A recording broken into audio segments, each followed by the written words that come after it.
Everyone, Coach Sullivan here again with MJS Coaching Football. To my subscribers, I thank you, and to those who haven't, I hope you do. Okay, I just completed my 38th year coaching football. I was a defensive coordinator, but over that time, I've been an offensive coordinator, I've been a special teams coordinator, I've been a head coach, and all of this at both the collegiate and high school levels. So, what I'd like to talk to you about today in this presentation is one of our A.F.Cs, which is automatic front and cover, that we use in our 3-4 system for very, very unique formations. Okay? So, today, it's what we call Detroit Tite. And what that means is we have clusters. Okay, these are clusters on both sides. It must be on both sides, which brings in what we just simply call jungle. Jungle, jungle, check, jungle. All right, and the reason we call it jungle is all the different mesh release and rubs and everything that can happen. It's literally like getting caught in the jungle, getting picked off. So to avoid that, we have this A.F.C set up. Okay? Excuse me, apologize. So the jungle premise, why we do this. First of all, this is to compress a condensed formation. So obviously this is a very, very condensed formation. Well, we want to compress that. And why, you'll see when I explain it. Okay? They condense the formation for a reason. Well, we're going to compress it. In other words, we're going to try and keep it condensed. Okay?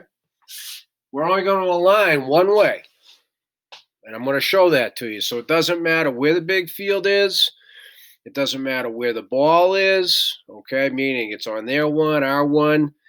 They line up in this Detroit Tite with clusters on both sides. It's check jungle. Okay? You need to be able to defend. There are 10 gaps in this condensed Detroit Tite with clusters on both sides. 10, and I'll go through that with you. And then we also need to be able to defend those mesh and rub routes, hence the jungle name, right? With what we simply call now grade 4 combo, which is going to explain why the secondary is lined up the way it is. Okay? So before I get into the diagram, for us, what's meant by a cluster is it's two receivers who are within a yard of each other. It's not a stack. That we call stack. Okay? Whether it's a 2 or 3 receivers, that is called stack. A cluster is they're just within a yard of each other, and there are 2 of them. And I purposely have 2 different ways the cluster could work, okay, in the diagram on purpose, all right? So with all of that, in this, I have the quarterback under center. It can be in the gun and still be a check jungle, just to answer that question, okay? So first of all, let me talk about what is the automatic front, right? A.F.C, automatic front and coverage. Well, the front is what we call split. This is our split front, okay? So the front equals split. And so the split front versus 10 personnel formation, excuse me, I dropped this. The rover's part of the front. Well, we also make the dime a part of the front. That's part of compress the condensed formation. So split front. For us, remember, we only line up one way. Rover goes right, which kicks the front to the left. So we still only have 3 defensive linemen in the game, 3 guys with their hand in the ground. So because the rover automatically goes right in the split front, okay, that was kind of a messy equal sign, sorry. In this case, not in this case, the stud in this case, bumps down to a 3 always. So the stud knows you're going to be in a 3. Nose is a 1 to the left of the center because it's a rover's right. This is an automatic. The end's in the 5. So the stud's in a 3, ends in the 5, nose 1 on the left of the center. Both outside linebackers. So Rover's right, and now the dime's also in the front. They line up outside shade of number 1. So see over here in this cluster, I've got 1 on the line, 2 off. Over here, I've got 2 on the line, 1 off on purpose. Either way, the dime is looking to funnel number 1. Funnel number 1. And so it's, as it says here, it's orbit. We don't even check orbit. It's orbit because this is jungle. So the outside linebackers, part of defending the 10 gaps, which I'll point out momentarily, okay, involves having the immediate force. That edge is condensed, compressed, so they're going to force it right now into all of these bodies, okay? Their technique on the pass is they're going to funnel 1 in, funnel them inside, and then sink out to the flat. All right, so we're going to be able to defend the 10 gaps, and we're going to be able to defend all the different mesh routes. And one of the reasons they run this condensed formation is to shoot numbers 1 or 2 or both, somebody out to the flat now, figuring they can get the football to him, turn up the field. He's going to have nothing but space. Okay? So let me get to the 10 gap part of it. 1, 2, 3, 4, 5. 1, 2, 3, 4, 5, right? 5 gaps on each side when they condense the formation like this. So you got to be good against the run, be able to defend those 10 gaps, and you also got to be strong against the pass, the condense, shooting out into the flats, the mesh and the rubs and the releases, trying to get somebody open. Okay, that's why we do this. So, consequently, up front, orbit, funnel, stud 3 techniques in the B gap, nose is in that E gap only, and the defensive end here is in that 3 gap, the C gap, right? 31 now, the backer has B gap to his side. 51, Mike has C gap to this side, or the number 3, right? With help out here on that 4, should the ball get around, you got the corner there to help with it. In this case, number 5, right? The D, way outside, the D gap, the 5. You've got inside help with the safety for that number 4. So 1, 2, 3, 4, 5. We got 5, right? Over here, 1, 2, 3, 4, 5. We actually have 6. And that's the way it works because we kick the front. So we have enough people who fit into a gap on both sides to defend the 10 gaps. Okay? That takes care of that. So now the next thing. Again, what makes this a Detroit Tite with clusters, the edge, whether it's, excuse me, number 1's on the line or number 2's on the line. Okay? Whoever's on the line is 5 yards or less from the tackle. So whoever's on the line, 1 or 2, they got to be 5 yards or less. So you could have a cluster here and have a regular twins over here. That's not going to be check jungle. It has to be clusters condensed on both sides. You could have clusters out wide. That's just regular Tite to us, cluster. We got a way to play that without changing the coverage or anything. When they condense it, so the guy on the line is 5 yards or less from the tackle, that's what puts it into the jungle category, okay? The condensed, clustered Detroit Tite. All right, so the coverage portion of it, right? We're taking care of this, why we're doing it. We're only aligned one way because if a team motions or shifts to this, we want to just jungle the kid's nose, stud nose on 3, 4, 1, 5. Make it easy for your defensive linemen, first and foremost. The inside linebackers, head up on the tackles. Back left, Mike right, Rover and dime. And should they get caught on the wrong side, It can happen. We just tell them to stay. They do the same thing. It's mirrored. And I'm talking about both the inside and outside linebackers. It's literally mirrored. They'd be able to figure out if that was the Mike, the open gap, because he's looking at it. He's on the side of the 1 and the 5. Okay? Just to answer that question, what happens if? All right? So I'm going to start on the inside with 2 inside linebackers. They're head up on the tackles. They're reading the same surface. Surface shows pass. Gray 4, they're reading number 2. And it's going to be quick because of the cluster.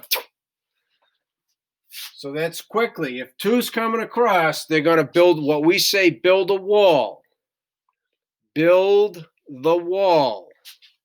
Okay, so they're going to play it a little differently. Okay? So what's meant by wall, literally, if 2's coming in, he's going to wall it, and if he gets by him, he's going to pass him off. They just make a Miami, Miami, Miami, Miami, Miami. Yeah, that's the mesh call. Miami, Miami, Miami. Okay, we're not chasing, so we're not going to do what we normally do. Remember, this is grade 4 combo. It's not just the DBs. The inside backers, they're not going to cut and then carry, stay with, I should say, 2 across. They're going to wall him. If he gets by, makes the Miami call. Now you're looking at number 1. Okay? We'll get to the running back in due time. So both linebackers wall 2 first, then number 1. Okay? So if 2 doesn't come to him and 1 doesn't come to him, now they get their eyes back to the running back. Even if 2 comes, you build a wall, he gets by, you make the Miami call, 1's not there. Now you look back at the running back. So they still worry about running back, but not until they've walled off any crossers 2 and 1.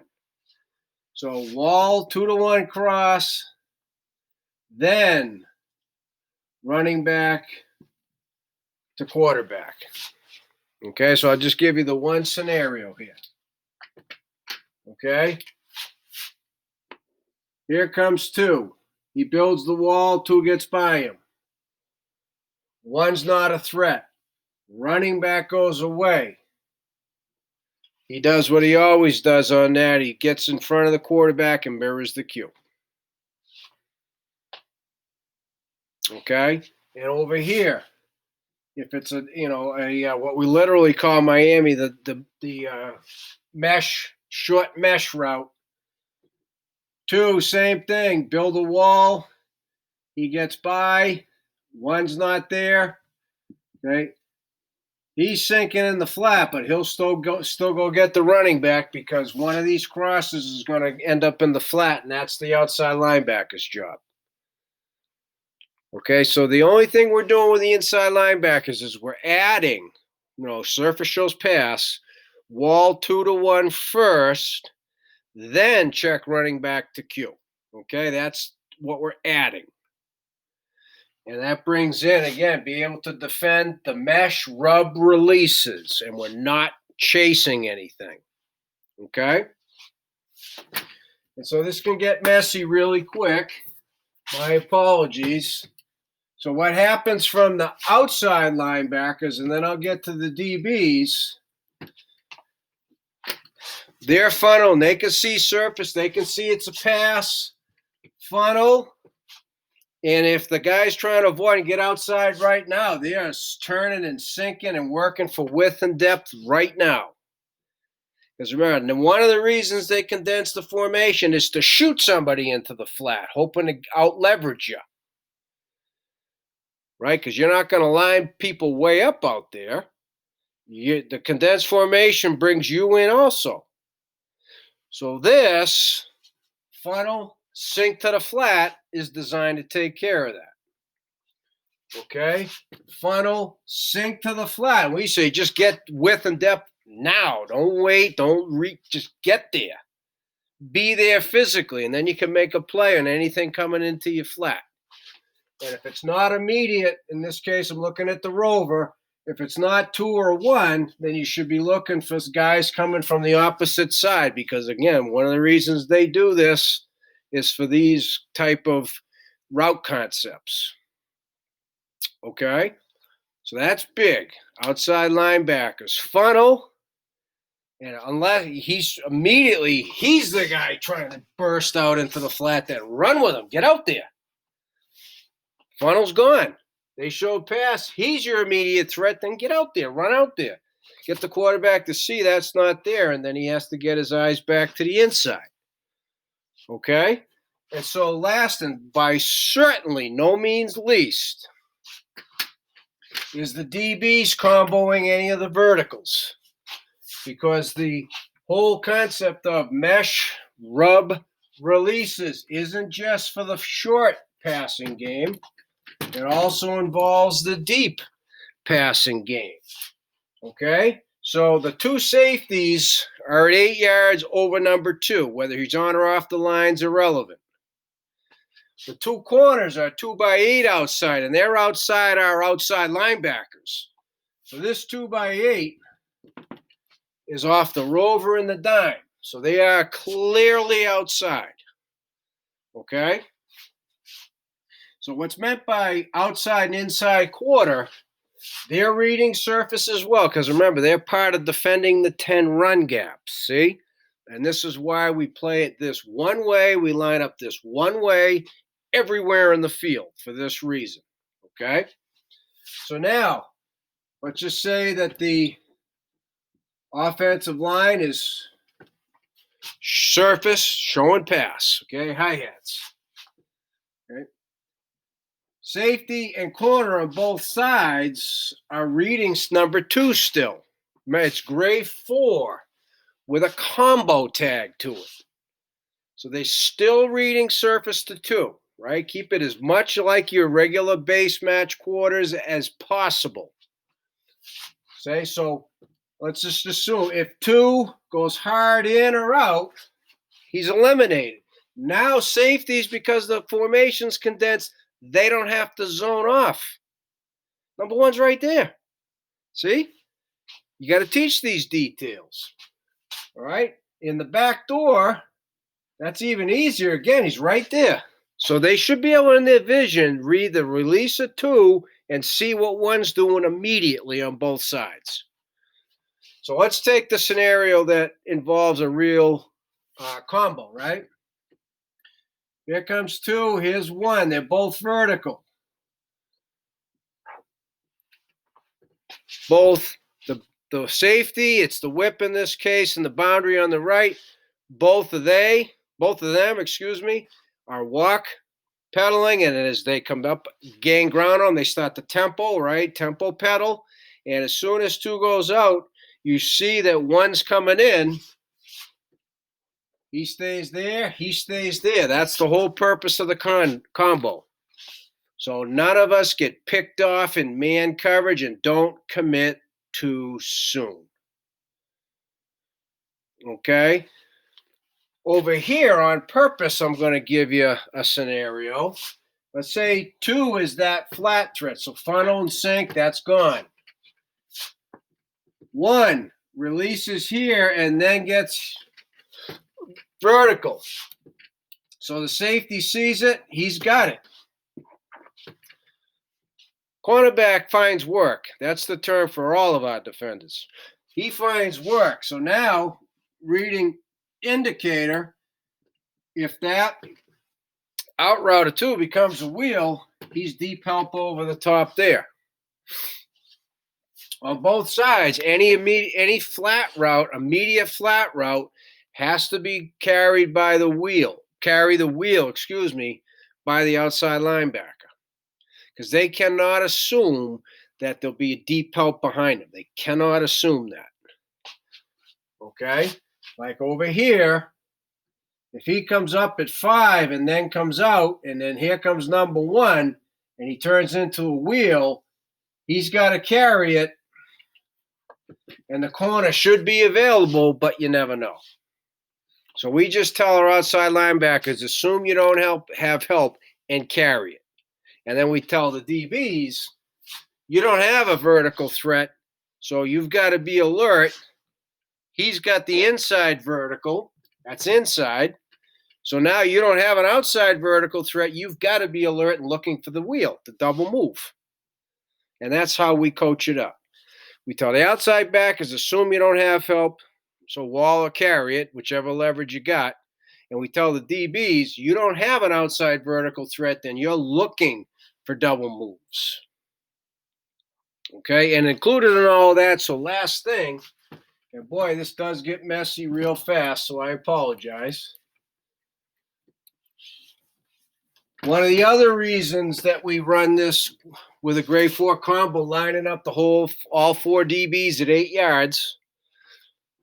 All right, let's just say number 2 starts off on a mesh and then starts to rip it right up the gut.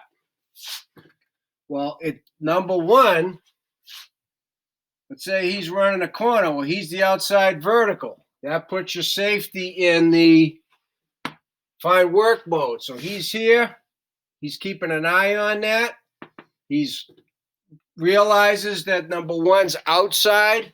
So now the safety's looking for on an inside mesh for the double move.